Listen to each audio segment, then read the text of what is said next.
se préparer à reprendre le travail après un cancer. Alors, nous sommes ensemble jusqu'à 14 heures. Et est-ce que vous m'entendez? Est-ce que vous pouvez me faire des pouces si vous m'entendez? Super, merci beaucoup. Merci Valérie, merci Emmanuel, merci Marilyn, merci Céline. Merci beaucoup à toutes.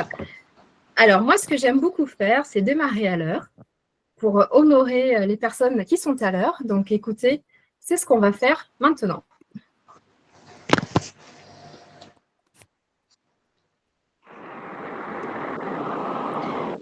Alors, l'objectif de ce webinaire, donc, c'est de vous aider en fait à comprendre pourquoi il est important de préparer son retour au travail. Comment ce retour en fait se prépare. L'objectif aussi de ce webinaire, c'est de vous donner les éléments pour que votre retour au travail se fasse dans les meilleures conditions et vous montrer qu'une solution existe pour aborder cette transition sereinement. Alors,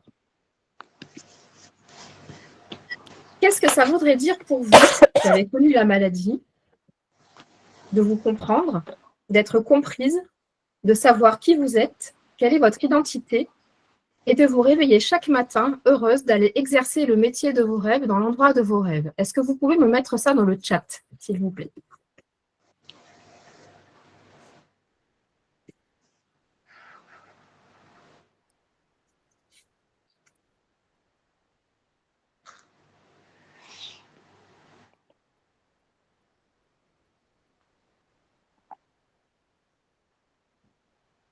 Est-ce que vous arrivez à accéder au chat? Non, non. Non plus. Je sais pas où c'est. Vous n'accédez pas au chat? Ben, Non, où est-ce que c'est? Alors, Céline me dit oui, Patricia me dit oui. Le chat Moi, fonctionne bien, super. Voilà, donc pour Emmanuel, c'est avoir des horaires adaptés. Pour Lydie, c'est ne plus courir et ne plus stresser pour du travail. Très bien. Est-ce que d'autres personnes ont envie de partager ce que ça leur ferait? Ne pas stresser pour Patricia, avoir une mission adaptée pour Emmanuel? Tout à fait. Tout à fait, super. Super. Vous pouvez continuer à mettre dans le chat ne pas stresser pour Sonia, c'est super. Très bien.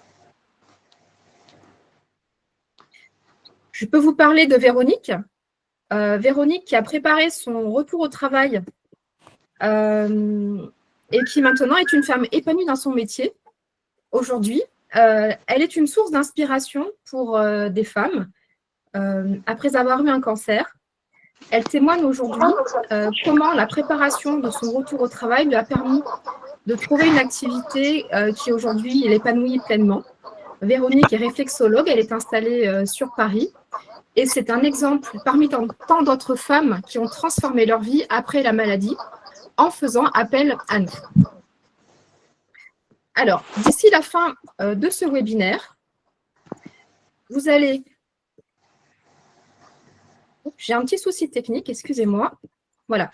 D'ici la fin de ce webinaire, vous saurez exactement comment faire pour préparer le retour au travail.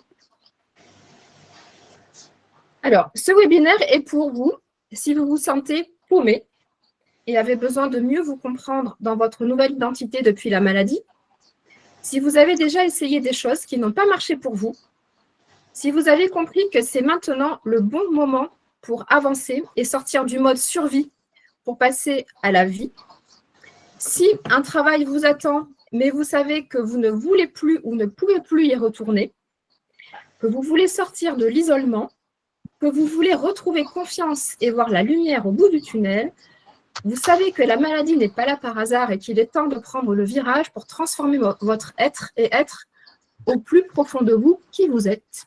Vous voulez mettre toutes les chances de votre côté pour trouver le métier plein de sens et d'utilité qui vous correspond pleinement et nourrit vos envies. Alors, ce webinaire n'est pas pour vous si vous n'êtes pas prête à mettre tous les atouts de votre côté pour vivre la vie professionnelle qui vous correspond, Si vous n'êtes pas prête à avoir envie de vous lever chaque matin heureuse d'aller exercer le métier dans lequel vous êtes vraiment épanouie, et si vous préférez garder des rêves sans jamais les réaliser. Dites-moi pourquoi dans le chat, vous vous êtes inscrite à ce webinaire, s'il vous plaît. C'est quelque chose d'important pour moi pour m'aider à vous apporter aussi des éléments qui correspondent à vos envies. On va pas chatter là. Si c'est où il y a les petits points à droite, vous cliquez et il y a écrit Alors, pour message. Emmanuel, la reprise du travail souhaitée en janvier. D'accord. Réduire votre vidéo. Voilà. Vous avez rendez-vous chez le médecin du travail. Gaëlle a repris le travail dans une nouvelle société. Patricia est en recherche d'un poste. Céline, pour essayer de comprendre comment retourner à une vie, j'imagine, plus normale. Lydie, j'espère reprendre en janvier. Véronique, la reprise du travail en mai. Stéphanie, elle reprend dans une semaine après 2 ans. D'accord, très bien. Donc, on voit là quand même que c'est un sujet qui est pour certaines extrêmement pressant puisque certaines sont prêtes à reprendre le travail. Je vais vous laisser écouter des femmes que nous avons accompagnées. Ah oui, voilà, maintenant j'ai trouvé. Moi, On entend. m'a forcé à prendre en compte mon corps. Tous les signaux qu'il envoyait, quand on écoute, c'est beaucoup. De la colère, mais aussi la conscience que je ne pourrais pas reprendre le travail ni continuer ma vie comme ça en étant dans cet état-là. En fait. Je posais énormément de questions. Je vais être rejetée, je ne vais pas être acceptée. Là, petit à petit, la descente de l'enfer. Un long plongeon en apnée tout au fond de ça fait sortir plein de trucs. Il y a eu beaucoup de souffrance physique, il y a eu beaucoup de souffrance émotionnelle et beaucoup de souffrance finalement humaine. Je me suis arrêtée parce que plus de la famille, j'ai fait ce combat-là en plus parce que la nature humaine veut que les gens jugent tout et n'importe quoi. Et quand on arrive à tout faire avec les traitements, On n'entend pas bien. Hein. je fais même de quoi ça. Oui. Voilà. Quelle histoire. Est-ce que vous m'entendez toujours? Oui. Oui. Super. Ah. Oui. Alors, je vais demander à celles qui n'ont pas coupé leur micro de bien vouloir le couper, s'il vous plaît, parce que ça fait de l'interaction sur la présentation. Merci Ok. beaucoup. Merci beaucoup. Alors, on va continuer. Donc, depuis la maladie, avant la maladie, vous avez peut-être été salarié, cadre, profession libérale ou indépendante. Vous avez peut-être un manque d'estime de soi et de confiance en soi depuis la maladie, puisque vous avez changé. Vous avez peut-être des douleurs au quotidien à cause des traitements que vous avez pris ou que vous prenez encore. Et vous avez aussi l'envie de trouver un métier épanouissant pour vous, qui va vous permettre de créer le futur qui correspond à la nouvelle personne que vous êtes devenue. Tout ça est vraiment normal, car vous avez vécu un tsunami, et ce tsunami que vous avez vécu est un traumatisme qui a épuisé vos réserves psychiques et vos réserves physiques. Il vous a projeté brutalement dans un monde inconnu, générant des peurs omniprésentes, comme la peur de mourir, la peur de retourner au travail, la peur de ne pas y arriver et la peur du regard des autres. J'imagine que vous vous reconnaissez dans cette description-là. Mais maintenant, ce qui est important de bien comprendre, c'est que vous voyez la vie vraiment différemment et votre entourage ne le comprend pas toujours. Et tout cela est vraiment épuisant car vous n'étiez pas préparé à ce que vous avez vécu et surtout, vous n'avez pas reçu les codes pour traverser la maladie, mais surtout traverser l'après-maladie. En plus, pour beaucoup de personnes d'entre vous, vous prenez encore des traitements qui affectent votre humeur, comme par exemple les hormonothérapies ou votre corps, et tout cela aussi est extrêmement épuisant. Aujourd'hui, vous voulez trouver votre place dans la société et au travail, tout en respectant vos limites et en nourrissant votre être et vos envies. Je vous souhaite la bienvenue dans ce webinaire. Et ce que je peux vous dire, c'est que ce que vous ressentez, Vous n'êtes vraiment pas seul à le ressentir. Vous vous sentez seul ou incomprise après la maladie, sachez que vous n'êtes vraiment pas seul. Vous pouvez être reconnu par votre entourage et vous êtes surtout reconnu par des personnes comme moi qui ont vécu la même chose que vous. Voilà. Je sais à quel point ce moment de l'après-maladie peut être effrayant. Vous avez passé des semaines ou des mois, parfois des années, à vous battre pour retrouver votre santé, allant de rendez-vous en rendez-vous, de suivi en suivi. Et tout d'un coup, plus rien, tout s'arrête. C'est véritablement le vide sidéral et se retrouver seul pour affronter finalement ce qui est une autre étape maintenant de votre parcours, celle de l'après. C'est quelque chose qui est compliqué et qui est anxiogène d'affronter cette nouvelle étape-là. Donc, vous vous demandez comment aborder cette étape, comment retourner au travail, car votre entourage est là pour vous rappeler que les traitements sont finis. Donc, la vie redevient normale et surtout comme avant. Mais quand aujourd'hui, on vous demande comment est-ce que vous allez, à la perspective de la reprise du travail, vous vous dites « et si je n'y arrivais pas, qu'est-ce qu'il se passe véritablement ?» Est-ce que vous vous êtes posé cette question? Est-ce que vous pouvez me mettre dans le chat celles qui se sont posées cette question?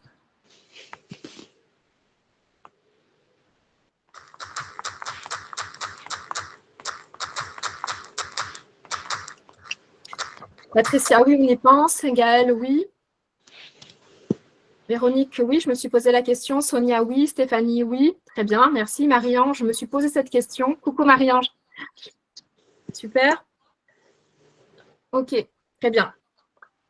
Merci. En tout cas, merci beaucoup pour votre sincérité. Ah oui, Emmanuel qui me dit qu'elle risque de perdre son CDI. Je comprends, ça doit générer beaucoup d'anxiété derrière. Ok. Alors, pourquoi ce que vous ressentez est parfaitement normal? Si vous restez jusqu'à la fin, vous allez vraiment découvrir pourquoi ce que vous ressentez est parfaitement normal et comment, grâce à une méthode qui est vraiment claire, vous pourrez transformer ce retour difficile en une renaissance personnelle et professionnelle sans vous surmener, en faisant attention à votre santé. Alors, ce que je vais faire maintenant, c'est que je vais me présenter. Je vais vous expliquer pourquoi, quel est mon parcours, qui je suis, et vous allez voir comment, par mon expérience, moi, je vais vous proposer de gagner un temps précieux pour aborder cette nouvelle étape de votre vie grâce à des conseils et un accompagnement qui a déjà bénéficié à des milliers de personnes. Donc, pour ça, je vais vous partager mon histoire. Alors, moi, je suis Valérie Lacaille, je suis coach professionnel certifié. J'accompagne les femmes, les familles et les entreprises dans le retour au travail après un cancer. Je suis maman, j'ai un garçon de 14 ans. J'ai été salariée pendant plus de 25 ans en tant que cadre manager dans une entreprise de 1000 salariés. J'ai été responsable des relations avec les professions de santé, où j'ai également été responsable de l'innovation. Bref, je gérais des multiples projets, encadrais des équipes, travaillais beaucoup. En fait, je m'épuisais. Voilà. À l'âge de 36 ans, j'en ai aujourd'hui 50. À l'âge de 36 ans, alors que mon bébé n'avait que 9 mois, j'ai été diagnostiquée atteinte d'un cancer du sein à un stade très avancé. Donc, à partir de ce moment-là, j'ai vraiment vécu dans une situation d'urgence parce qu'en fait, les traitements se sont enchaînés. Donc, chimiothérapie, radiothérapie, ablation et reconstruction. Je me suis arrêtée pendant 3 ans.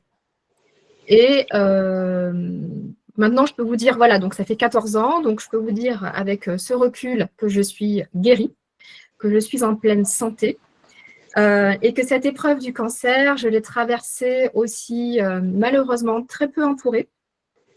Ma famille vit à 12 000 km. Mon compagnon de l'époque était très, très peu présent pour moi. Et ce parcours a été un parcours difficile.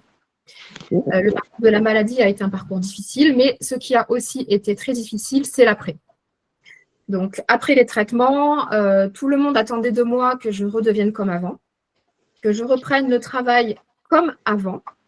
La problématique, c'est que moi, je me sentais incomprise. Et je ne me comprenais pas moi-même parfois. Donc, vous imaginez bien que c'était un petit peu compliqué tout ça. Alors, c'était normal que je ressente tout ça parce qu'en fait, je n'étais plus du tout la même personne et faire comme avant était devenu pour moi vraiment impossible. Plus le même regard sur les choses, plus le même regard sur la vie, plus le même sens de l'existence et plus le même regard non plus sur les autres et sur moi. Alors, je ne me suis pas écoutée. J'ai repris mon travail, pensant qu'il fallait que je reprenne là où j'en étais avant la maladie. La première idée, c'est presque on essaye d'oublier ce qui s'est passé, on essaye de faire comme avant. La problématique que j'ai rencontrée, c'est qu'en réalité, je n'étais pas au bon endroit. Chaque jour, je me demandais ce que je faisais là, dans ce travail qui n'avait plus de sens pour moi, où les relations étaient en plus toxiques.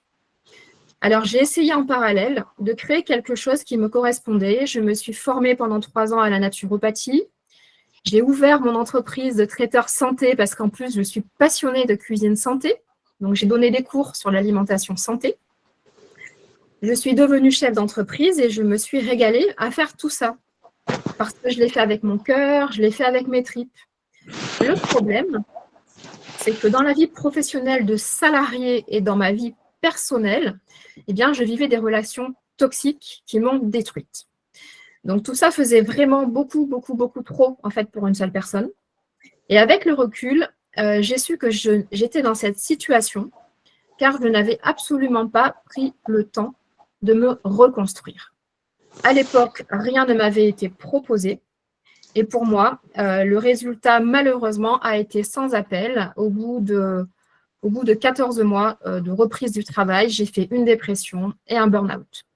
Là, j'ai mis 2 ans pour remonter la pente et donc je me suis arrêtée à nouveau de travailler pendant 2 ans. Alors, qu'est-ce qui m'a sauvée ? C'est une véritable remise en question, quelque chose de profond, quelque chose de sincère, qui m'a amenée sur un magnifique chemin, celui de la rencontre avec moi-même, dans mon identité, dans mon être et dans ma conscience.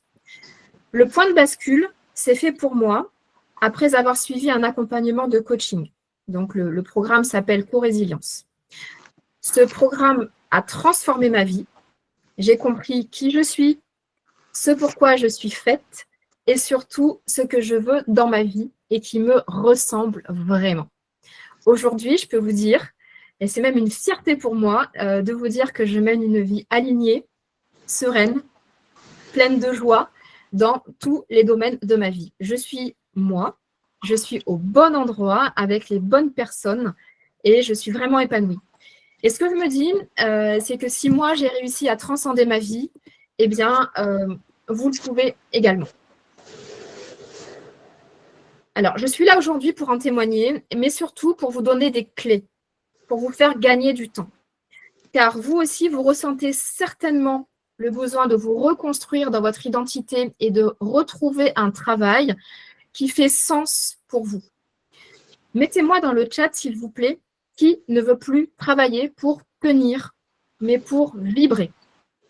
Qui veut être moins dans la performance et plus dans le sens et l'utilité. Moi, Marie-Ange, moi, Séverine, moi, Céline, Émilie, c'est mon but. Véronique, moi, Dallas Wana, bien sûr, super. Wow, je sens l'énergie, c'est génial, c'est génial. Je suis ravie. Je veux être moins dans la performance, Sonia. Ouais, super. C'est vraiment super. Écoutez, merci de me partager ça. Donc, ce que nous allons voir ensemble, c'est les 3 clés qui font comprendre pourquoi revenir au travail après une longue maladie se prépare et comment aborder cette transition. La première clé que je vais vous donner, que je vais vous partager, c'est les blocages invisibles qui rendent difficile le retour au travail et comment les contourner. La deuxième clé que je vais vous donner, c'est vouloir que tout soit comme avant. Pourquoi, en réalité, il faut vraiment chercher à faire l'inverse. Et donc, je vais vous donner la clé pour avancer sereinement.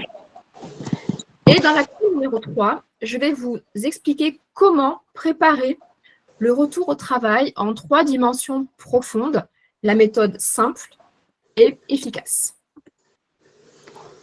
Alors, concernant les blocages invisibles qui rendent difficile le retour au travail et comment les surmonter, vous avez un des premiers blocages qui vient de manière très spontanée, c'est la culpabilité. La culpabilité d'être parti trop longtemps et c'est aussi la peur de déranger en revenant. Vous vous dites qu'il vaut mieux éviter de faire des vagues et de minimiser vos besoins. Vous êtes même déjà dans l'anticipation. Hein, et puis même pour celles qui ont repris le travail, vous allez voir, est-ce que ça vous parle aussi? Vous souhaitez revenir en faisant oublier que vous êtes parti.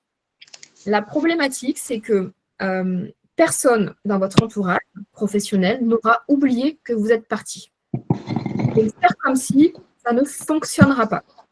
Si vous avez déjà repris le travail, vous vous rendez compte que vous n'osez peut-être pas poser vos limites, et ça, c'est aussi une véritable question.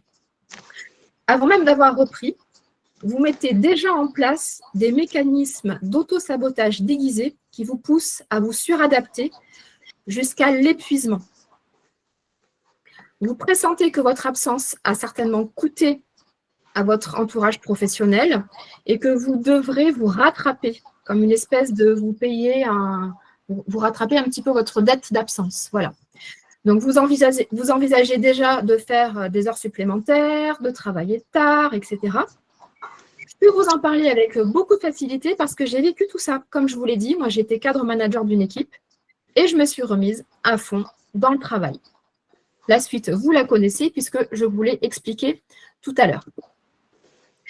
Alors, le deuxième frein psychologique qui se met en place avant la reprise du travail, c'est que vous vous projetez dans un besoin de performance. Ça bloque votre retour et la peur de ne plus être à la hauteur, elle est aussi omniprésente. Vous vous dites par exemple, et si je ne suivais plus, et si je ne trouvais plus d'intérêt à mon travail, et si je disais quelque chose de stupide car je suis partie trop longtemps et je ne sais plus forcément ce qui s'est passé dans l'actualité de mon entreprise. Ce sont des freins silencieux qui rongent votre estime. Le troisième frein auquel vous êtes peut-être déjà confronté, c'est la recherche de normalité. C'est ce que je disais tout à l'heure. Vous imaginez que je dois faire comme si rien n'avait changé. Vous cherchez à donner le change malgré tout ce qui se passe vraiment en vous. Et c'est peut-être, vous pouvez observer dans vos attitudes au quotidien, même avec votre entourage. Donc, même si vous n'avez pas encore repris le travail, vous fonctionnez déjà comme ça auprès de votre entourage. Donc ça, ce sont des signaux du corps et de votre mental. Et ces signaux-là vous mettent en danger. Et surtout, ce sont des freins silencieux qui rongent votre estime. Donc là, c'est pareil. Est-ce que vous pouvez me mettre dans le chat ce que vous ressentez par rapport à ça?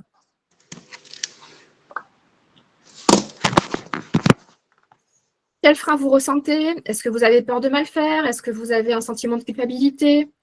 Est-ce que vous avez, si vous avez déjà repris le travail, vous pouvez aussi l'indiquer. Qu'est-ce que vous ressentez à entendre ces freins psychologiques?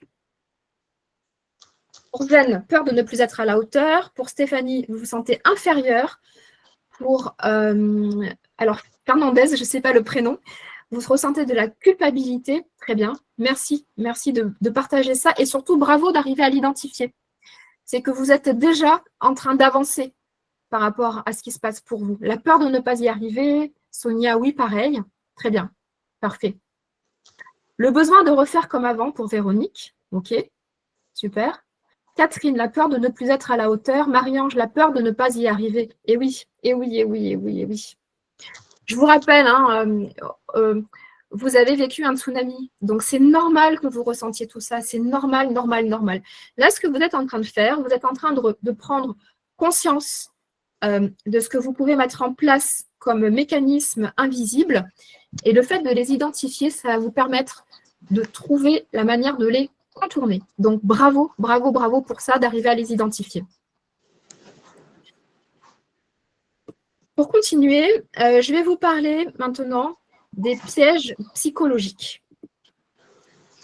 Les pièges psychologiques, il y a par exemple le syndrome du bon élève. Alors, qu'est-ce que le syndrome du bon élève? C'est celui qui a tendance à en faire trop, celle ou celui qui a tendance à se suradapter pour tout prouver. La conséquence du syndrome du bon élève, eh bien, c'est que ça amène de l'épuisement. Ensuite, dans les pièges psychologiques dans lesquels il est facile de tomber, vous avez la victimisation. Alors, se dire victime de la maladie que vous avez eue, c'est très juste. Sur le moment, sur toute la période de traitement, sur tout l'après, parce qu'en fait, ça traduit le choc que vous avez vécu, ça traduit l'injustice que vous vivez, que vous ressentez, la souffrance également que vous ressentez dans votre corps, dans votre tête, etc., etc. Là où moi, je pointe le curseur, c'est que continuer sur ce schéma-là de manière durable va vous enfermer.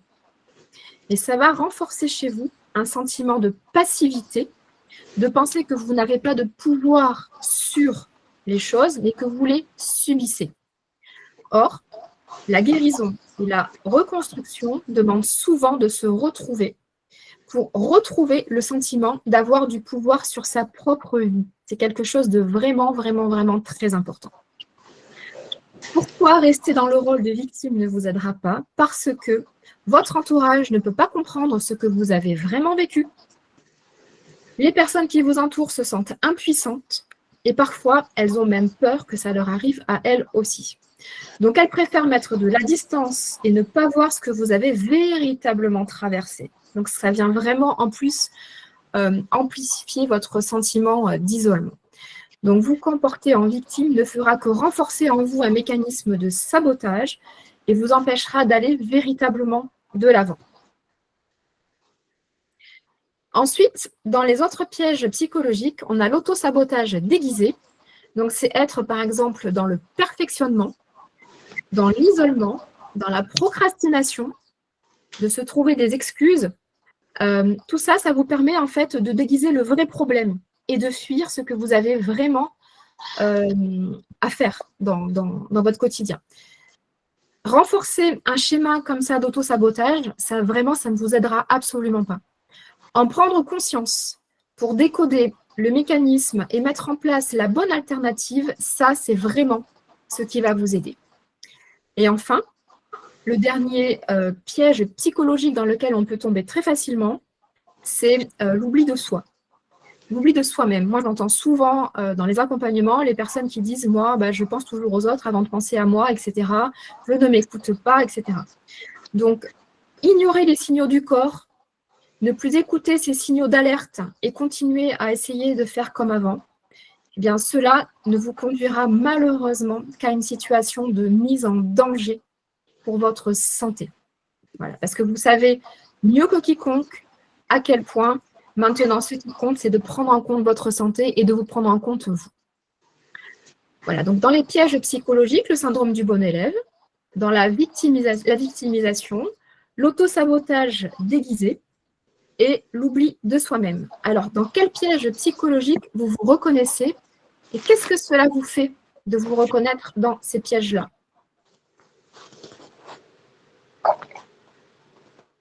Dans le 4, d'accord. Dans l'oubli de soi, pour Ghislaine. Dans tous, pour Céline. D'accord. Dans les 3, pour Patricia. Dans le premier, pour Zen. Dans les 4, pour Catherine. Pour Véronique aussi. Dans tout, pour Stéphanie. Très bien. Qu'est-ce que ça vous fait quand vous identifiez ça? Pareil, vous pouvez me le mettre dans le chat.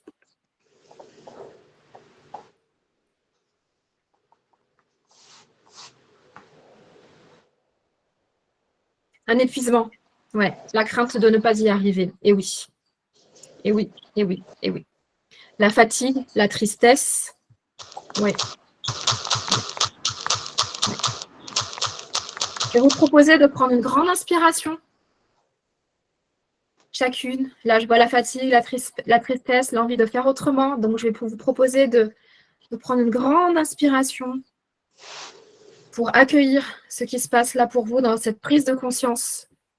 Hein?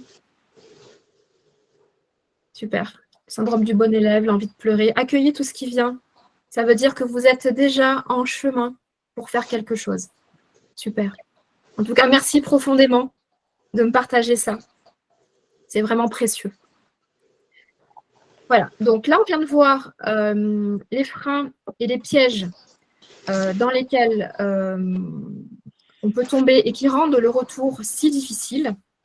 Ce qui est important, c'est que votre propre posture, les projections personnelles inconscientes, comme la peur de l'étiquette, être vu comme fragile, pas fiable, faible, ça ne va pas du tout vous aider non plus.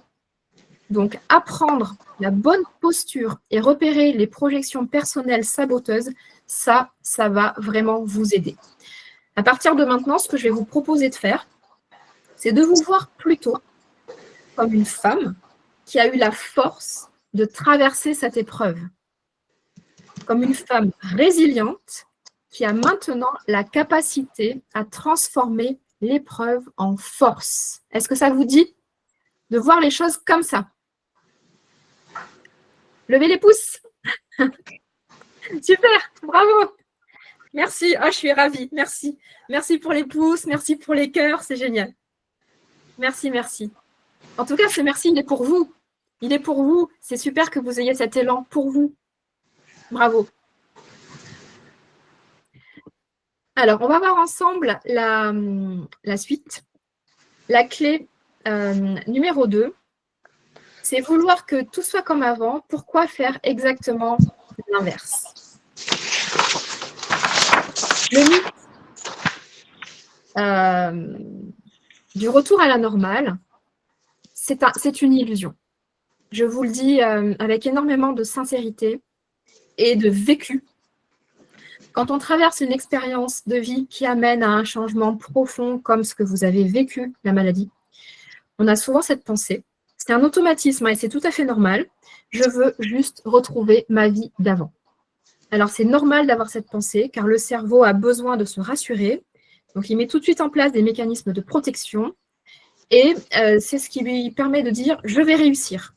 Comme avant, je faisais comme ça, donc je sais faire comme ça avant. Donc, si je continue à faire comme je faisais avant, je vais réussir. Donc, le cerveau met ce qu'on appelle en place des injonctions. Il va vous pousser, il va vous obliger, il va vous faire croire qu'il faut reprendre, refaire tout comme avant. Et de plus, comme je vous le disais tout à l'heure, votre entourage considère que comme les traitements sont finis, la maladie n'existe plus, les conséquences de la maladie non plus. Donc, tout le monde veut que tout redevienne comme avant. Le problème, c'est que c'est faux. Et votre entourage aussi, qu'il soit personnel ou professionnel, vous transmet des injonctions qui ne sont pas réalistes. Je vous invite à mettre dans le chat si vous pensez oui ou non, si vous pensez honnêtement pouvoir continuer à faire comme avant dans votre vie personnelle et professionnelle.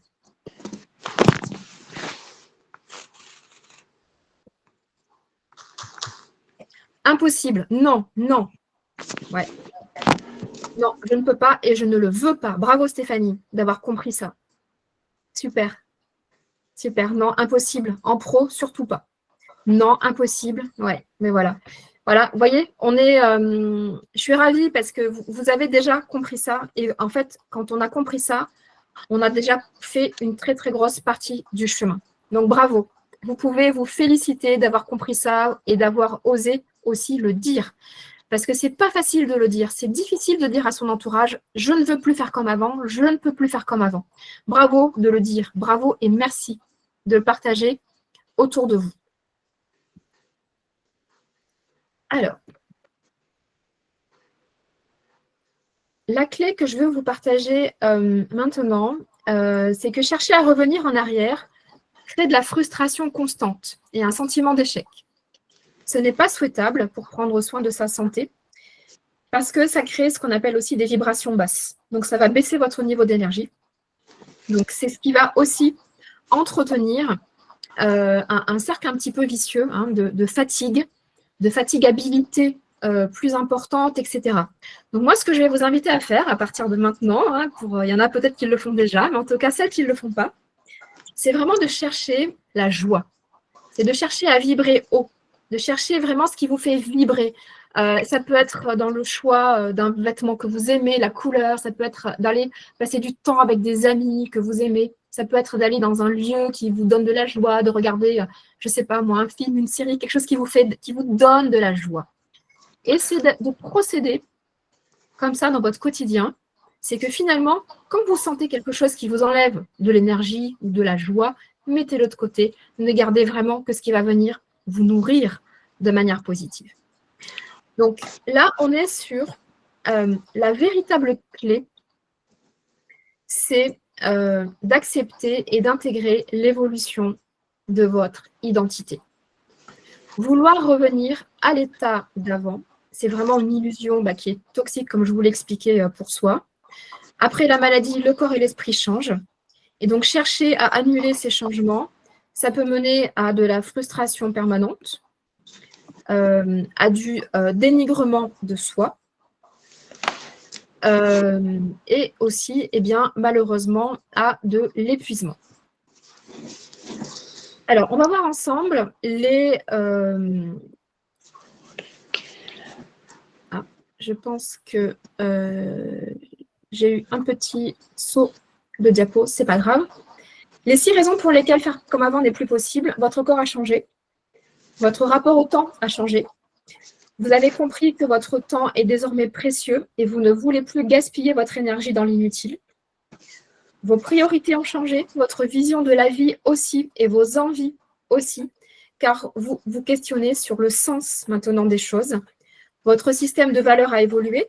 Ce qui vous motivait avant ne vous touche plus aujourd'hui.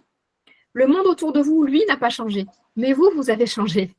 Et cela crée un gros décalage. J'imagine que vous sentez ce décalage qui parfois est douloureux et voire brutal. Donc, reprendre comme avant, c'est nier tout ce que vous avez traversé.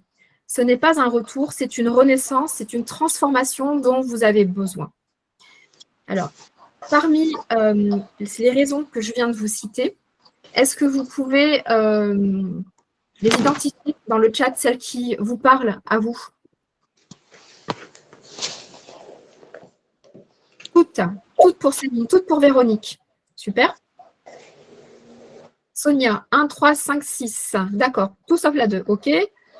Sabine, toutes. Stéphanie, toutes. Guylaine, toutes. D'accord, super. Bon, ben voilà. Donc, ça veut dire que...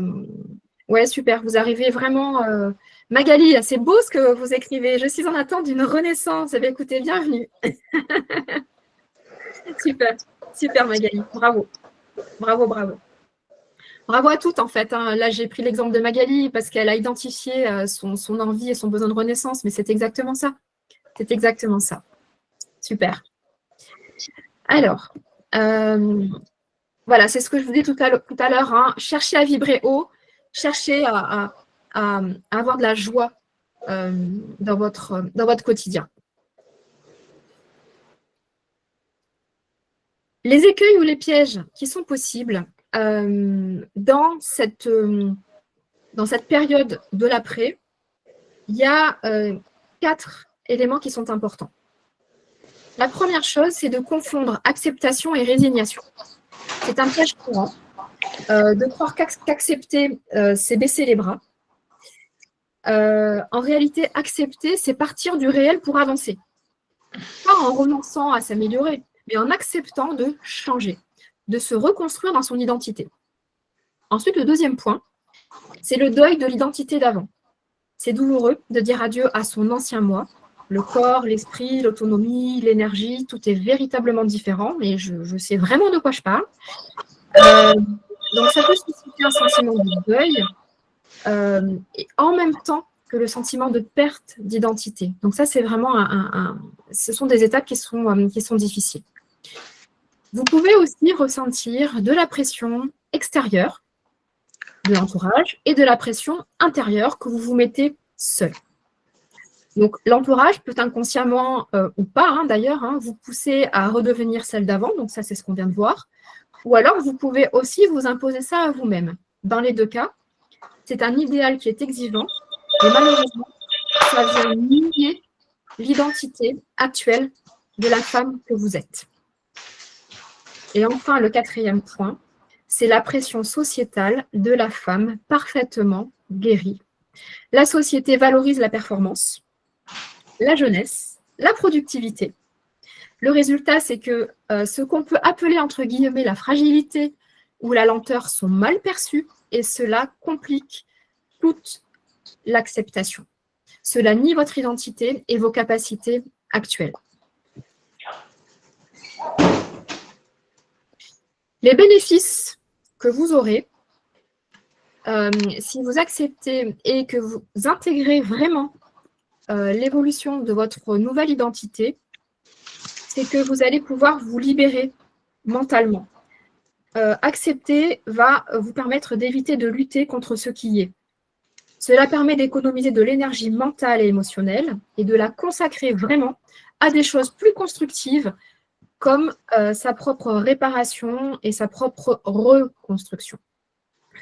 Ça va aussi vous aider dans votre croissance personnelle parce que le nouveau soi vous permet de vous révéler à vous-même. Donc, en fait, c'est un magnifique cadeau qui vous attend. Moi, ça fait 14 ans que je vis ce cadeau. Donc, je peux vous dire que c'est vraiment magnifique. Quand on accepte ce changement d'identité, d'être soi, ça change vraiment la vie. Le bénéfice aussi, c'est la relation plus saine au corps. C'est d'arrêter de demander à notre corps d'être comme avant. Il ne peut plus, de toute façon. Et ça, c'est une réalité. Il ne peut plus. Donc, l'idée, c'est maintenant d'apprendre à l'écouter vraiment parce que notre corps nous parle. Et quand on l'écoute vraiment, eh bien, on prend soin de lui et on fait équipe avec notre corps. On a notre mental, on a notre corps, on a notre cœur. Et bien, tout ça, ça fait équipe. Et finalement, eh bien, on devient l'allié de nous-mêmes. C'est quelque chose qui s'apprend. C'est aussi pour ça qu'on propose des accompagnements. Mais bon, tout ça, on le verra tout à l'heure. Et enfin, le bénéfice à accepter votre évolution d'identité, c'est que la maladie vous a enrichi. Elle vous a appris des choses. Elle a provoqué un changement qui a impacté une part de vous. Ce n'est pas un défaut, c'est surtout pas un défaut, c'est surtout pas des faiblesses, c'est un nouveau chapitre de votre vie que vous pouvez voir comme une nouvelle force. Parce qu'en réalité, vous avez appris des nouvelles choses en étant malade.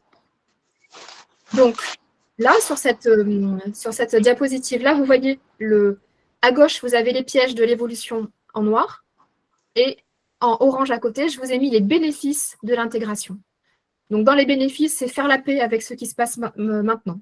Être dans l'acceptation consciente, active et vivante. Préserver sa vitalité. Être dans une autonomie intérieure, dans une paix, dans une lucidité. Et se voir évoluer, avoir des nouvelles forces pour envisager son futur. Donc, adopter une vision d'évolution, c'est important. Pas une vision de retour en arrière, c'est on va de l'avant. Plutôt que de chercher à revenir, il est plus bénéfique de comprendre sa nouvelle identité et de se tourner vers l'avenir. Quels sont les bénéfices que vous choisissez pour vous? Est-ce que vous pouvez me le mettre dans le chat, s'il vous plaît?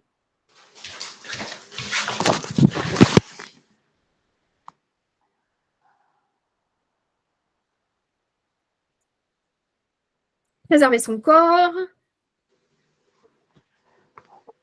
Alors, apparemment, il y a quelques micros qui sont encore ouverts et qui posent des petites perturbations. Est-ce que vous pouvez les vérifier, s'il vous plaît? Merci.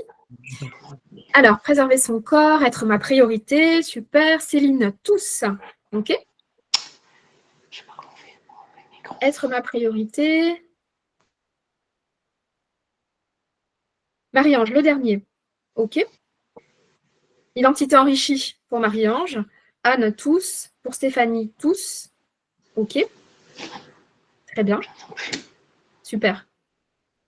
Faire plus de sport, penser à moi, préserver ma vitalité et ma santé durablement pour Séverine, accepter ma nouvelle identité pour Stéphanie, et l'avant-dernier pour Marie-Ange. Donc, l'avant-dernier, c'est l'autonomie intérieure, la paix et la lucidité. Ouais. Ça, moi, je peux vous dire que c'est quelque chose qui... la paix intérieure permet aussi d'avoir plus de lucidité. Donc, ce sont des bénéfices qui se nourrissent les uns les autres en réalité. Hein. Merci pour votre énergie dans le chat et ça me permet aussi voilà, de voir que vous avez toutes finalement les mêmes envies, les mêmes besoins. Tout ça est fait beaucoup écho à l'expérience que j'ai vécue personnellement et à ce que je vis aussi avec les femmes que j'accompagne. Voilà, donc en synthèse de cette première étape, avant la maladie, vous étiez dans un schéma donc, où il s'agissait de gérer et de régler des problèmes en cherchant les causes pour agir en conséquence, sans vraiment remettre en cause le cadre, les conditions, etc. Depuis la maladie, vous êtes entré dans une étape d'évolution et de transformation qui se traduit par une nouvelle perception de la réalité, mais surtout par une nouvelle identité. Donc, cette étape s'impose parce que votre ancien schéma est devenu inopérant. Cette étape vous demande de faire évoluer votre schéma pour vous adapter à votre nouvel état et à votre nouvelle identité.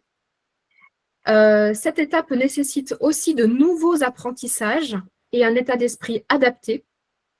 Cette étape est pérenne si elle se construit la plupart du temps grâce à une aide extérieure. Reprendre sa vie d'avant, c'est ce que tout le monde attend de vous, mais la vérité, c'est que cette vie n'existe plus. Elle ne vous correspond plus, et ce n'est pas une régression, c'est une transformation. Cette transformation, pour être efficace, impacte plusieurs niveaux de votre vie, mais elle impacte d'abord votre identité, puis votre relation, en particulier au travail, parce que c'est aussi le sujet du jour. Voilà. Alors, maintenant, nous allons aborder la clé numéro 3. Comment accompagner cette transformation pour préparer votre retour au travail en 3 dimensions profondes. La méthode simple et efficace. Alors, vous vivez une perte de repère, une identité personnelle et professionnelle chamboulée. Votre environnement a des attentes qui sont floues et vous perçoit autrement. Donc tout ça, c'est ce qu'on vient de voir. Donc maintenant, ce que je vais vous montrer, c'est quelle est la méthode en 2 étapes pour vous ancrer à nouveau, sans vous écraser, sans culpabiliser, sans devoir prouver votre valeur.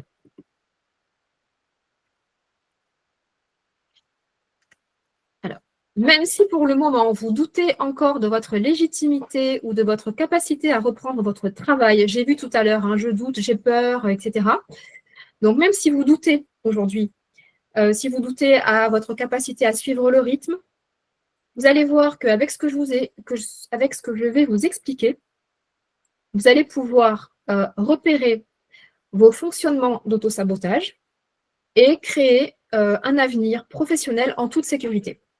C'est une méthode en 2 étapes qui est conçue pour reprendre sans s'épuiser ni culpabiliser, car elle vous permet de vous reconstruire dans votre nouvelle identité. À partir de cela, choisir le métier ou les conditions de reprise qui vous ressemblent vraiment et surtout qui sont adaptées à votre santé et à vos nouvelles capacités. Donc, beaucoup de personnes pensent que reprendre le travail après une maladie, c'est simplement attendre que le corps aille mieux.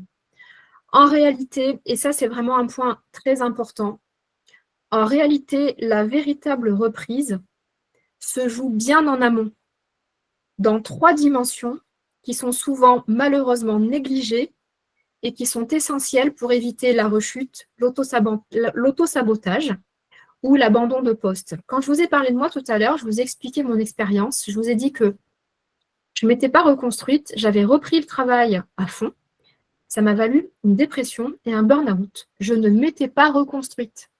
Voilà. C'est la reconstruction qui m'a permis ensuite de m'aligner, d'être au bon endroit, de faire les bons choix, de poser les bonnes actions, etc. Alors, voici les 3 piliers. Le premier étant tenir compte de sa santé. Ça, c'est quelque chose qu'on peut avoir tendance à oublier.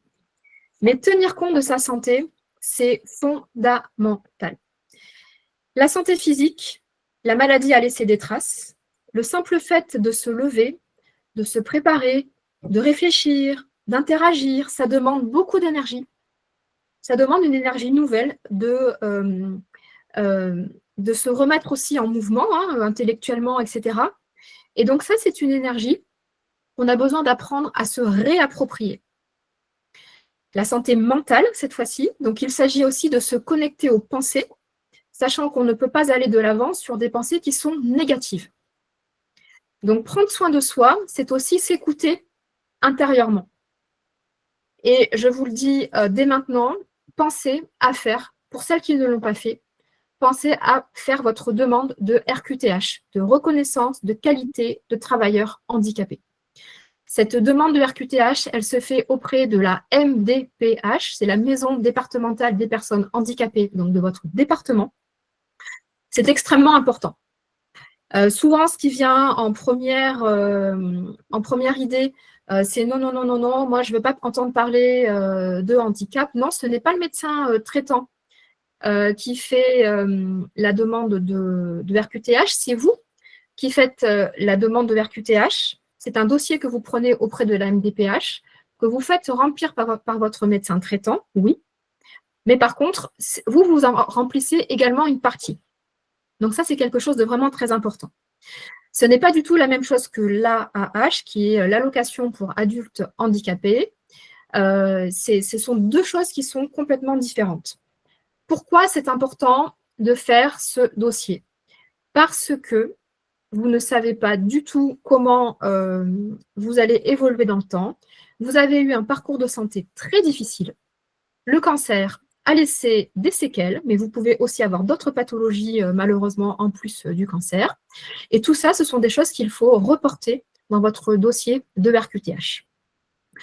Pour les personnes qui réserveront, je vous en parlerai après, un appel de 30 minutes avec moi, ce sont des choses que je pourrais aborder beaucoup plus en profondeur parce que je pourrais donc me caler sur votre situation personnelle. Mais là, vraiment, voilà, c'était l'alerte que je voulais lancer. Faites votre demande de RQTH sans attendre. C'est très, très important. Alors,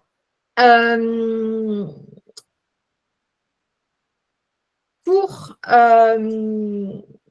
continuer à prendre soin de soi dans le futur et retourner au travail dans de bonnes conditions, c'est comprendre donc la reconstruction de son nouveau soi, c'est son identité. La maladie transforme, ça on l'a vu. Je pense que vous l'avez aussi bien compris, hein, vu les messages qui passent dans le chat. Je pense que vous êtes très au clair avec ça. Vous n'êtes plus la même personne et c'est OK. C'est OK de ne plus être la même personne. Mais la grande question qui se pose, c'est en fait, qui êtes-vous aujourd'hui? Quel sens donnez-vous à ce que vous avez traversé? Quelle femme êtes-vous devenue dans cette épreuve? Et quels sont en fait les schémas que vous connaissez aussi? Tout à l'heure, je vous parlais des schémas d'auto-sabotage, les pièges dans lesquels on s'enferme, etc., etc. Là où je vous alerte vraiment beaucoup, c'est de reprendre le travail sans vous être posé toutes ces questions. C'est vraiment risquer de jouer votre ancien rôle, c'est-à-dire celui qui ne vous correspond plus du tout, d'aller chercher votre ancienne vous pour essayer de faire comme avant. Et ça va vraiment à un moment donné poser problème. Aujourd'hui, ce dont vous avez besoin, c'est de vous redéfinir avec clarté et puissance pour avancer dans une véritable cohérence intérieure et surtout dans une connaissance de vous avec authenticité et surtout avec honnêteté. Vous avez besoin d'intégrer la différence entre responsabilité, c'est-à-dire vous prenez soin de vous, et culpabilité, je me juge. Ça, on oublie. On oublie. Alors, le troisième point, c'est trouver le métier qui fait sens pour vous, qui est utile pour vous et qui va vous épanouir. Il y a des personnes qui ont déjà repris le travail. Il y a des personnes qui savent qu'elles ne veulent surtout plus retourner dans ce travail-là. Il y a des personnes qui se disent aujourd'hui, moi je veux retourner dans mon travail, mais pas dans les mêmes conditions. Il y a des personnes qui ne savent pas. En réalité, tout ça, ça se prépare. Si cette pause de la maladie avait été une opportunité pour vous permettre de vous poser les bonnes questions pour vous épanouir professionnellement. Ça sert à ça aussi, les pauses comme ça. C'est une pause, la maladie impose une pause. Et ça vous permet de vous poser les bonnes questions. De quoi est-ce que vous avez envie professionnellement? Qu'est-ce qui vous épanouit vraiment? Est-ce que vous avez envie de retourner dans une activité si celle-ci ne fait plus sens, ne vous nourrit plus affectivement, intellectuellement, dans les échanges, dans l'environnement, etc., etc., etc. Donc moi, je considère que c'est vraiment un cadeau que d'avoir cet espace, de se poser la question et de reconsidérer ce pourquoi vous êtes vraiment faite aujourd'hui.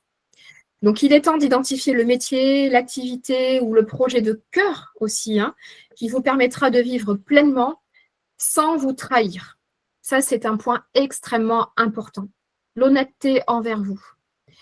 Identifier vos aspirations profondes, construire une activité sur mesure qui soit progressive, stable, respectueuse, etc. Tester, ajuster, bâtir pas à pas, mais surtout, le point le plus important, c'est oser croire que c'est possible. Ça, c'est vraiment fondamental, fondamental. Ce que je vais vous transmettre dans cette clé numéro 3, c'est que la reprise, ça se prépare en profondeur. Reprendre, ce n'est pas repartir comme avant, c'est construire un nouveau chapitre, un retour à soi, à son pouvoir, à sa vocation.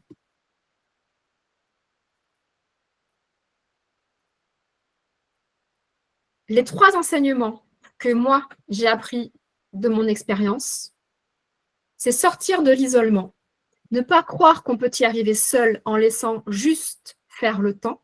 Je vous ai expliqué que moi, pendant plusieurs années, quand j'ai repris mon travail, je n'ai pas été accompagnée pour être reconstruite. Donc, j'étais isolée.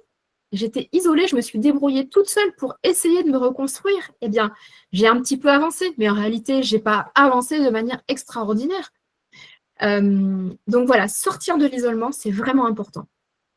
La maladie peut vous avoir appris à faire beaucoup de choses seule aussi, mais c'était aussi peut-être votre tempérament d'avant. Mais ça, c'est fini. Ce qui est vraiment important de comprendre, c'est que vous n'avez pas besoin de faire seul sur ce nouveau chemin. Et même faire seul, ce n'est pas ça qui va vous aider. Ça se marche dans le lien. C'est une épreuve de vie. La construction de l'après se marche dans le lien. Accepter d'être accompagné, c'est vraiment salutaire. Et surtout, ça va vous faire gagner des années de sérénité et surtout des années à être dans la vie, à être dans la joie, à être là où vous avez envie d'être. Dernière chose, c'est que le métier idéal n'est pas une utopie.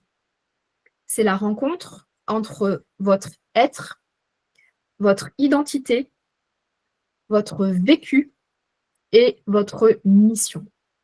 Est-ce que vous avez envie de vous poser les bonnes questions? Mettez-moi dans le chat.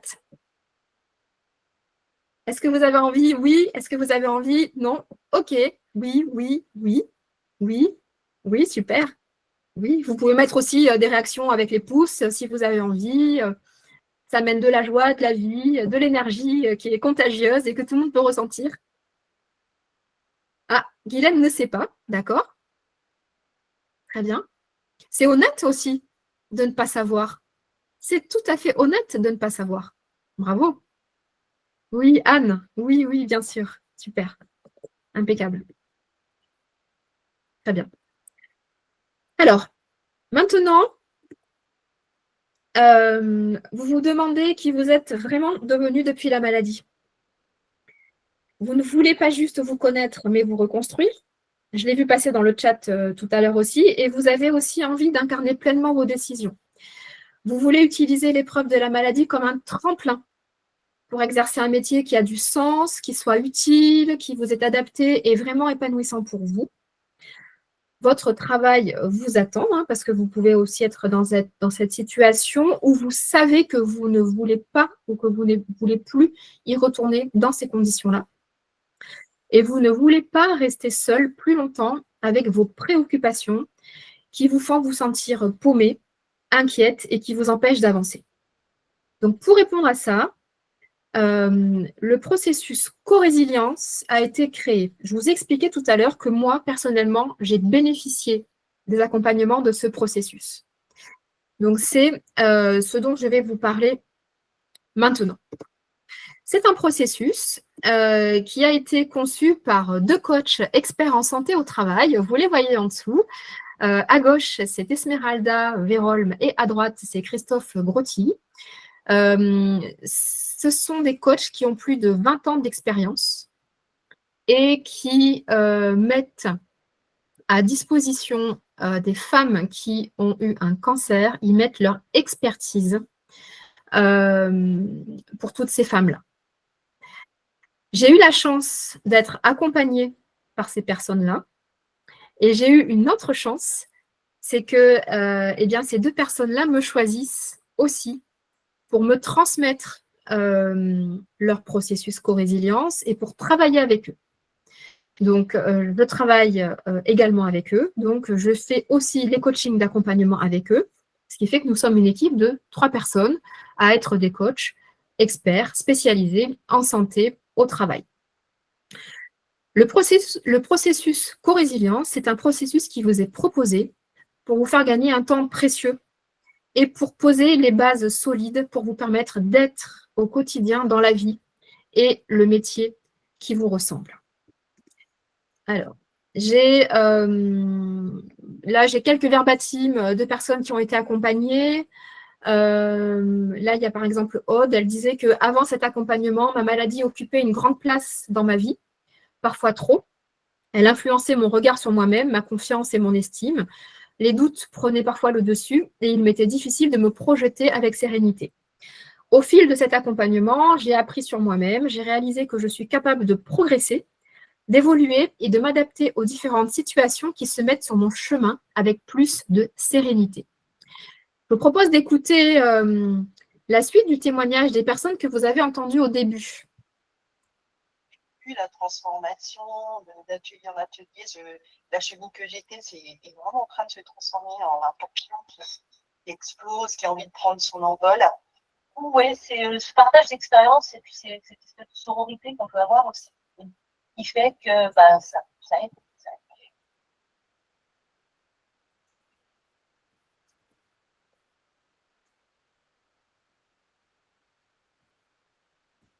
Sans parler de se marier, on se marre. En tout cas, voilà, c'est comme ça, je trouve, qu'on se reconstruit. Et pour moi, c'est un vrai renouveau, c'est une vraie renaissance, en fait. J'ai vu que des filles que j'admire, parce que vraiment tout exceptionnel. Ça m'a beaucoup aidé de partager ça à d'autres.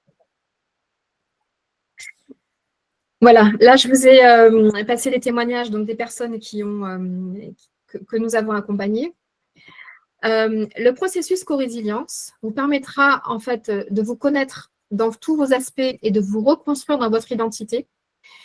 Ce processus aussi, cet accompagnement, vous permettra de prendre des décisions qui désormais vous respectent, d'identifier votre potentiel et vos envies, de provoquer des déclics aussi pour trouver le métier plein de sens qui vous correspond pleinement et comment y accéder. Il y a une chose importante que je souhaite aussi vous partager, c'est que le processus co-résilience créé par Esmeralda et Christophe, c'est le seul accompagnement au monde après la maladie sur le retour à l'emploi qui a fait l'objet d'une étude de faisabilité scientifique avec l'Institut du cancer de Montpellier. Cette étude a été réalisée entre 2020 et 2021. Donc, je vous dis ça parce que déjà, c'est vraiment c'est quelque chose d'énorme, c'est un critère incroyable de qualité, de performance, c'est vraiment un accompagnement qui répond vraiment, vraiment, vraiment aux besoins des femmes qui ont traversé la maladie. Alors, au lieu que ce soit moi qui continue à vous en parler, ce qu'on va faire, c'est qu'on va accueillir Céline, qui va nous partager eh bien, son expérience actuelle. Céline, est-ce que tu m'entends? Oui, et est-ce que vous m'entendez? Alors moi, je t'entends. On va voir si les personnes autour t'entendent. Super, Magali t'entend, Guylaine t'entend, donc c'est bon, on y va, Sabine t'entend, voilà. Allez, super. Merci Céline, merci d'avoir accepté d'être avec nous. Donc, tu es actuellement en cours d'accompagnement avec Christophe et moi. Oui. Qu'est-ce qui a fait, Céline, que tu as eu envie de rejoindre les accompagnements co-résilience? Alors, en fait, j'avais entendu parler, et puis j'avais assisté à une réunion de présentation de co-résilience pour remettre un petit peu tout dans le contexte. J'ai été atteinte d'un cancer du sein il y a en janvier 2024 et je suis chargée d'un poste à responsabilité puisque je suis directrice dans une entreprise. Et j'avais assisté à des présentations avant la fin de mes traitements. J'étais encore en traitement du programme co-résilience qui m'avait donné énormément envie d'y participer. Et je me suis très vite confrontée au fait que j'en avais plutôt parlé à mon employeur, etc. Et d'avoir un petit peu la surprise de ce que tu viens d'expliquer dans ta présentation, c'est que finalement, mon employeur n'était pas tout à fait d'accord pour m'aider à faire cet accompagnement, mais me proposait carrément de faire cet accompagnement après mon retour dans la vie professionnelle. Et c'est là où j'ai compris qu'il y avait un décalage entre ce qu'on imaginait de moi et de mon état et mes capacités post-maladie. Et c'est là où je me suis dit, mais plus que jamais, il ne faut pas que je sois seule parce que ce qui m'attend, je ne l'imagine pas, et autant profiter de l'expérience d'autres et du coaching de Christophe et de toi pour m'aider à vivre du mieux que je peux le après, justement. Ok. Donc là, tu en es à la moitié du parcours. Qu'est-ce que ça t'a apporté jusqu'à aujourd'hui de suivre ce parcours? Alors, je précise que Céline est dans un groupe où il y a donc d'autres personnes qui sont également sur le chemin de l'après-maladie. Donc, qu'est-ce que ça t'a apporté, toi, déjà, à la mi-parcours? Alors, la maladie s'est imposée et je trouve que prendre soin de soi et prendre soin de la pause, de la réflexion, de l'état dans lequel on est, de ce qui s'est passé suite à la maladie et de faire un bilan de nous, un bilan de notre état, c'est quelque chose de précieux parce que tout seul, on ne le fera jamais. Ou tout seul, on va être acculé par les autres qui vont estimer que ça y est, je lisais beaucoup sur Facebook et c'est vrai, ça y est, tes cheveux poussent, t'es guéri. Enfin, en gros, genre, ça y est, tu as repris le corps qui correspondait à celui qu'on connaissait, on balaye en une phrase tout ce que tu as vécu. Et je trouve que de faire cette pause avec vous qui permet de disséquer un peu tout ce qu'on a vécu, de disséquer ce que l'on est, de disséquer ce que l'on devient avec la maladie et d'en faire quelque chose de constructeur pour l'avenir, c'est vraiment quelque chose de précieux qu'on a peu de fois l'occasion de faire dans sa vie. Et vraiment, pour moi, c'est quelque chose qui m'apporte en plus à chaque rendez-vous énormément de joie parce que les exercices qui sont proposés, les analyses qui sont faites nous permettent de mieux nous connaître et de nous construire et de nous imposer aussi face à ce qui nous attend. Ouais. Alors, comme je l'ai dit tout à l'heure, dans l'accompagnement que toi, tu suis, donc il y a Christophe et moi, donc tu es accompagné par un homme et une femme. Oui. Comment est-ce que tu vis, toi, le fait d'être accompagné aussi par un homme? Je trouve que c'est important parce que dans la vie de tous les jours, on est accompagné au niveau professionnel, au niveau de la vie, d'hommes et de femmes. Donc, on n'est pas sur un après-maladie où on ne va vivre qu'avec des femmes autour de nous. Et donc, le fait d'avoir le regard de l'homme, les commentaires de l'homme et la considération aussi de l'état dans lequel on est par l'homme, c'est quand même quelque chose d'important. Et je pense aussi aux collègues qui m'accompagnent. Je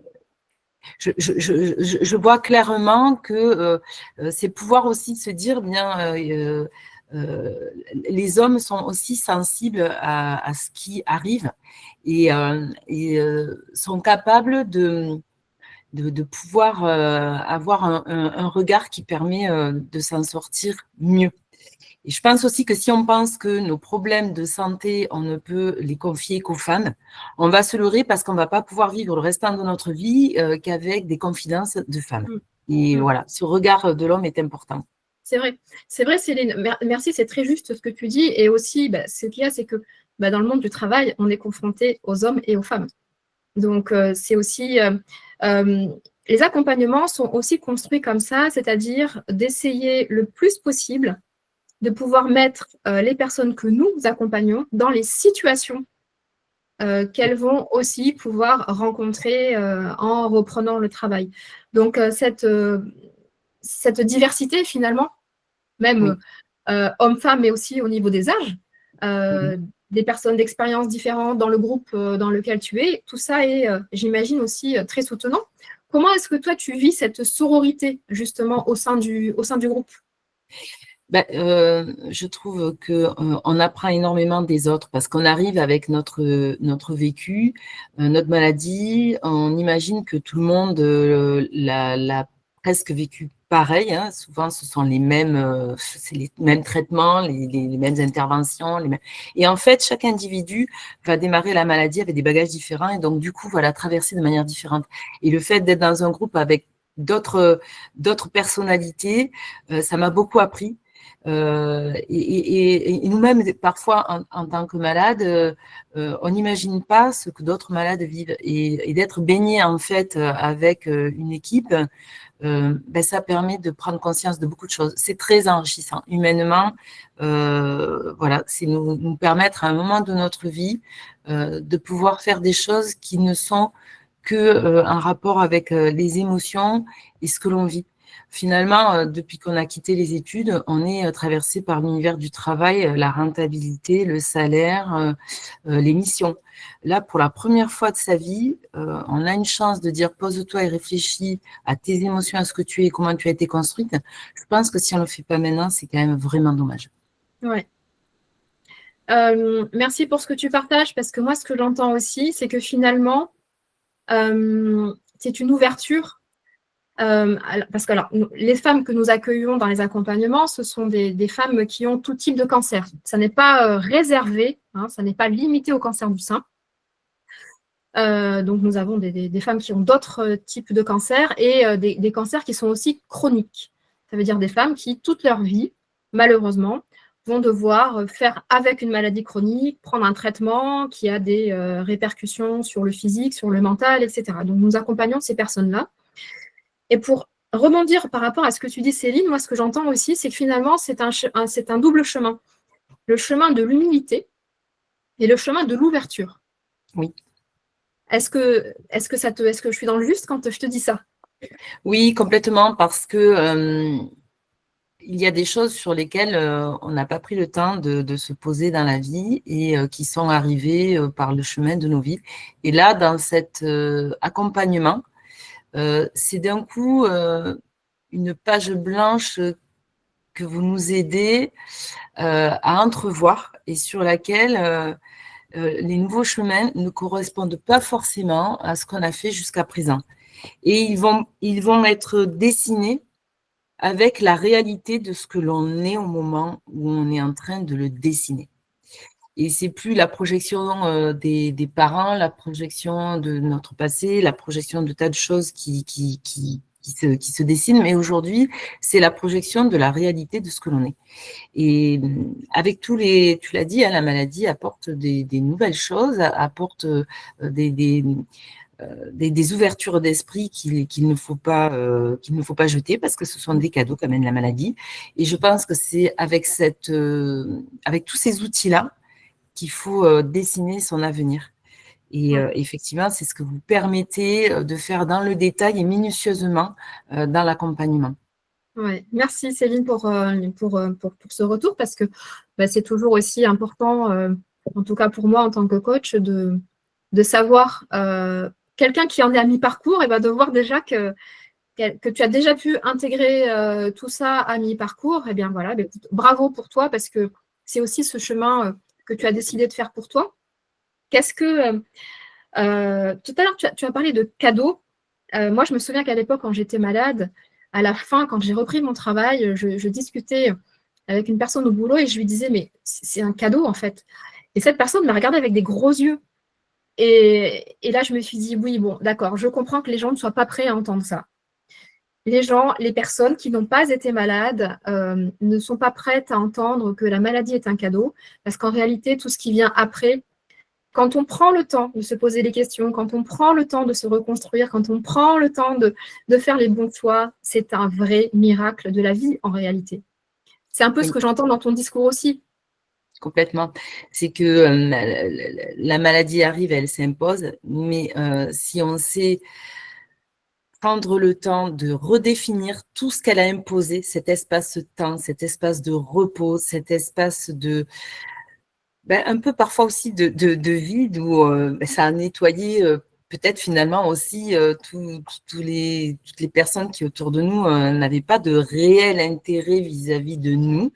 Eh bien, je dis que c'est un cadeau et qu'il y a des choses à voir qu'on ne voyait pas, qu'il y a une redimension effectivement sur les projets et que certainement, sans la maladie, on peut passer à côté de tout ça. Et moi, je pense vraiment, et je l'ai dit très tôt, et je pense que ça participe largement à la guérison, ça a été un cadeau qui me permet de profiter de choses complètement nouvelles et différentes aujourd'hui. Voilà. Ouais. Et dans ce cadeau, ce temps que vous m'accordez avec joie, avec minutie, je me dis, mais voilà, je suis coachée pendant 3 mois avec des professionnels, mais c'est formidable. J'aurais jamais pris le temps de ma vie de faire ce genre d'arrêt sur image. Donc merci à vous. Bah écoute, avec grand plaisir. Alors les coachings durent quasiment 5 mois. C'est pas 3 mois, mais c'est quasiment 5 mois. Hein. Donc tu vas voir, tu vas pouvoir. Là, c'est que là, on est au 3e mois, c'est pour ça. Donc tu vas pouvoir encore évoluer encore plus. Des personnes se posent la question si elles sont libérales, est-ce qu'elles sont concernées aussi? Bien sûr que vous êtes concernées. D'autres me disent je suis en invalidité. Est-ce que je suis concernée aussi? Bien sûr que vous êtes concernée. Pourquoi? Céline, je te garde en ligne parce que j'ai encore une dernière question pour toi, mais je me permets de répondre à ça avant. Pourquoi vous êtes concerné quand vous êtes en invalidité? Parce qu'en réalité, ce que vous allez faire dans les accompagnements, ce n'est pas que vous reconstruire pour le travail, en fait. C'est vous reconstruire pour votre vie. C'est ça qui est important.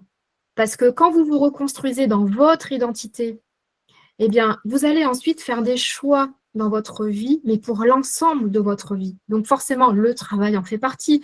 Les accompagnements sont, une grosse partie des accompagnements, à un moment donné du parcours, sont orientés sur le projet professionnel. Mais ce qu'il faut vraiment voir, c'est que même si vous ne reprenez pas le travail, en tout cas à temps plein, vous pouvez tout à fait aussi avoir envie de vous reconstruire, mais aussi d'identifier peut-être des occupations qui vont vous correspondre. Et ça, c'est quelque chose que vous allez trouver aussi dans les accompagnements. Je pense que ça peut te parler, Céline, ce que je dis là. Bien sûr, parce que finalement, la partie professionnelle est un petit morceau, mais après, c'est qui nous sommes vraiment, ce que nous voulons vraiment, ce qui est bien pour nous, ce qui nous correspond. Un bilan parfois sur ce qu'on a fait jusqu'à présent et qui n'a pas été forcément l'idéal par rapport à qui nous sommes. Et ça, c'est pour tous les domaines de la vie. Donc, je vois des femmes autour de moi oser pour la première fois s'affirmer, oser pour la première fois peut-être tenir tête et dire non. Et je pense que ça, c'est précieux, c'est vraiment précieux. Donc oui, ça va au-delà du domaine professionnel. C'est vraiment une reconstruction identitaire et remettre un peu les choses dans leur idéal par rapport à ce que nous sommes. J'ai souvent une phrase qui dit qu'on ne pousse bien que quand on est sur son bon terrain. Oui. Mais encore faut-il savoir quel est notre bon terrain. Il y a des Ouais. plantes qui vont pousser en plein soleil et sans eau, et ça va être des cactus. Et il y a des champignons qui ont besoin d'ombre et d'humidité. Et si on met un cactus à l'ombre et à l'humidité, il ne poussera pas à l'inverse. Et donc, à un moment donné, il faut bien se connaître pour savoir où est-ce qu'il faut qu'on soit pour bien pousser. Tout à fait, ouais, ouais. Et là, je te remercie parce que tu fais un petit clin d'œil à la naturopathe que je suis. Donc, le terrain, hein. En naturopathie, on parle de terrain. Donc, Oui. effectivement, ouais, ce que tu dis est vraiment très, très juste. Je le valide, moi, là, en tant que Valérie, ancienne malade, mais je le valide aussi en tant que coach par rapport à ce que je peux entendre et voir des femmes qu'on accompagne.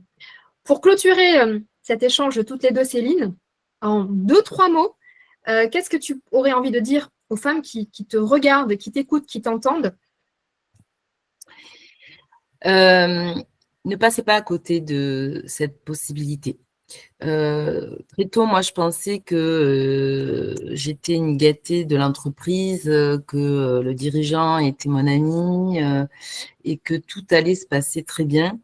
Et très vite, j'ai compris que le regard sur le malade à longue durée, au niveau de l'entreprise, n'est pas tout à fait exactement celui qu'on imagine. Et que, avant que la réalité ne vous surprenne, il faut que vous soyez prête et prêt par un accompagnement. Voilà. Il y a quelque chose de très précieux que tu as dit et c'est une des choses très précieuse qui m'a beaucoup aidée. Demander le plus vite possible à être reconnu RQTH. Ça, c'est la première urgence. Et la deuxième, assister au programme Co-Résilience parce que vous en aurez besoin. Et si professionnellement, ça vous permet de reprendre votre poste, ça va vous permettre de le reprendre dans les meilleures conditions possibles. Moi, je n'avais qu'une chose en tête, jour 1 du cancer, c'est je suis préoccupée, alors qu'il n'est pas encore guéri jour 1, de la récidive. Et je dirais que repartir sur le même train d'avant, sans avoir reconnu ce qui s'est passé, c'est ouvrir une brèche sur laquelle j'ai pas envie de me tenter sur une deuxième expérience. Donc, nous avons cette chance-là de pouvoir être accompagnés. Moi, je dis, ne vous privez pas de ça, parce que dans tous les cas, à titre personnel, ça va vous apporter beaucoup. Et à titre professionnel, selon ce qui va se passer, eh bien, vous serez accompagné et ça va vous enlever quand même un poids que vous n'avez pas besoin de porter après la maladie que vous avez vécue. Super. Céline, merci beaucoup. Merci profondément pour, comme toujours, hein, ton authenticité et puis ce beau rayon de soleil. Oui. Je continue la suite de ce webinaire. Je sais qu'on va se retrouver très bientôt. Et merci profondément pour ce témoignage précieux. Alors, beaucoup de personnes me demandent comment on fait, etc. Donc, avant de vous... Alors, vous le voyez à l'écran. Là, je vous ai mis le lien pour celles qui veulent prendre un rendez-vous de 30 minutes offert avec moi. Donc, c'est valeowork.fr/agenda. Là, vous pourrez choisir le créneau. Par contre, ce que je vous demande, s'il vous plaît, c'est vraiment de ne réserver un créneau que si vous êtes sûr de pouvoir l'honorer. Parce que nous avons beaucoup de demandes et c'est une marque de respect envers vous, mais aussi envers moi, que d'honorer le rendez-vous que vous prenez. Alors, Co-Résilience, c'est un accompagnement sur près de 5 mois qui est en individuel et en collectif, parce qu'il y a des séances individuelles et des séances collectives. Ça se passe en présentiel ou en visio dans toute la France. Et c'est aussi un accompagnement qui vit au travers d'une communauté qui est privée. Donc, suivre Co-Résilience, je pense que maintenant vous l'avez bien compris, c'est être accompagné par des professionnels dans votre transformation personnelle profonde dans la vie et surtout dans la joie. Ça, c'est vraiment une caractéristique que nous avons, que ce soit Esmeralda, Christophe ou moi. Alors, cet appel avec moi est pour vous si vous voulez reconnaître votre nouvelle identité depuis la maladie. Votre travail vous attend, mais vous savez que vous ne voulez plus et ne pouvez plus y retourner, que vous voulez identifier les conditions d'une bonne reprise professionnelle pour vous, que vous voulez trouver le métier plein de sens et d'utilité, celui qui vous correspond pleinement et vous créer une abondance même financière. Cet appel n'est pas pour vous si vous n'êtes pas prête à mener une vie épanouissante, si vous ne souhaitez pas investir sur vous et construire le futur de vos rêves. Si vous êtes encore en chimiothérapie, c'est peut-être un tout petit peu tôt. Hein, vous pourrez vous connecter peut-être un petit peu plus tard, mais bon, c'est comme vous souhaitez.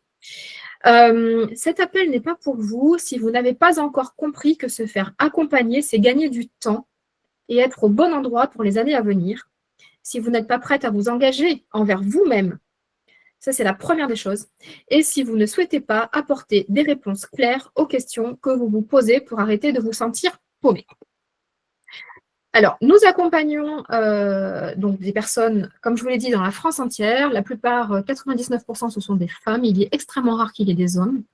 Nos accompagnements sont de très haute valeur et qualité. Donc, ils sont tous réalisés soit par moi, soit par Esmeralda, soit par Christophe. Personne d'autre que nous ne réalise ces accompagnements. De ce fait, nous sommes très attentifs au nombre de personnes que nous accompagnons et nous n'accompagnons pas tout le monde. Donc, nous sélectionnons les personnes qui sont réellement motivées, réactives et prêtes à investir sur elles. Donc, si vous voulez cette approche claire, rapide, efficace et qui a fait ses preuves, comme je vous l'ai dit, par l'étude scientifique qui a été menée, c'est la seule au monde, réservez ce créneau d'appel avec moi. Donc, le lien, je vous le remets à nouveau, valeowork.fr/agenda. Pour terminer cette présentation, ce webinaire, déjà, moi, ce que je dois vous dire, c'est que j'ai été super ravie de passer ce temps avec vous. J'ai ressenti beaucoup d'énergie, j'ai ressenti des prises de conscience, j'ai ressenti cette envie aussi, cette puissance féminine qui, moi, me fait toujours énormément de bien. C'est aussi comme ça que j'aborde et que je conçois mes ateliers. Je vous invite là à poster dans le chat le mot avec lequel vous repartez et surtout, quelle action vous allez mettre en place maintenant, là pour vous. Je vous remercie du fond du cœur pour votre belle énergie, d'avoir été là. Je vous souhaite de prendre soin de vous et surtout, n'oubliez pas que vous ne revenez pas à votre vie d'avant, vous la reconstruisez. Donc, co-résilience, c'est vivre pleinement après la maladie. Voilà. Je vous laisse mettre dans le chat ce que vous avez envie avec quoi vous repartez suite à cette présentation. Donc, je vous avais dit jusqu'à 14h, il est 13h57. S'il y a quelques questions dans le chat, je peux regarder rapidement et les prendre. Par contre, si vous avez des questions sur des situations plus personnelles, etc., prenez rendez-vous avec moi. Oser autrement, avec le sourire, reprendre, estime de soi. Alors, tout ce qui est les modalités, les durées, les comment, les combien, etc., tout ça, on le voit ensemble en appel pendant 30 minutes. Je réponds à toutes vos questions de financement, etc. Je le redis, c'est ouvert aussi aux personnes qui sont indépendantes, libérales, salariées, voilà. Travailler sur ma reconnaissance, assumer et reprendre confiance pour évoluer, assumer et reprendre confiance. Voilà. Merci à vous. Merci Anne. Alors, qu'est-ce que je vois encore?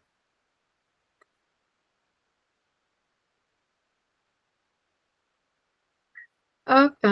Ah, il y a un petit pouce qui passe, c'est gentil. Travailler sur ma reconnaissance. Ok, super. Merci pour ce webinaire. Merci à vous. Merci à vous d'être resté jusqu'à la fin. C'est vraiment un réel bonheur. Et je peux vous dire que je sens les ondes, je sens la vibration et c'est génial. Bon, je vous souhaite une très belle journée. Merci Stéphanie, c'est extrêmement gentil. Mais écoutez, je suis comme ça tout le temps. Même dans les accompagnements, sourire, voilà, c'est ça. Céline peut en témoigner. Je vous souhaite une très très belle après-midi. Je vous souhaite surtout de prendre grand soin de vous. Et le replay, oui, j'enverrai le replay à celles qui me le demandent par mail. Je vous l'enverrai. Prenez grand soin de vous. Et vraiment, je vous assure que c'est quand on fait toutes ces étapes-là, la vie après, elle est juste magnifique. Voilà.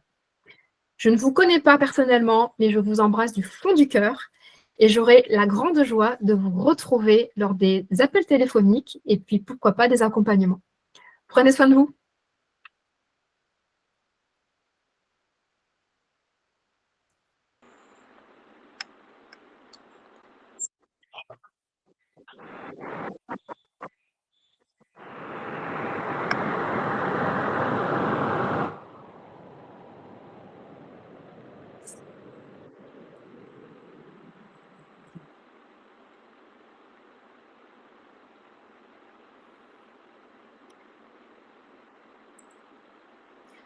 Bonjour à toutes.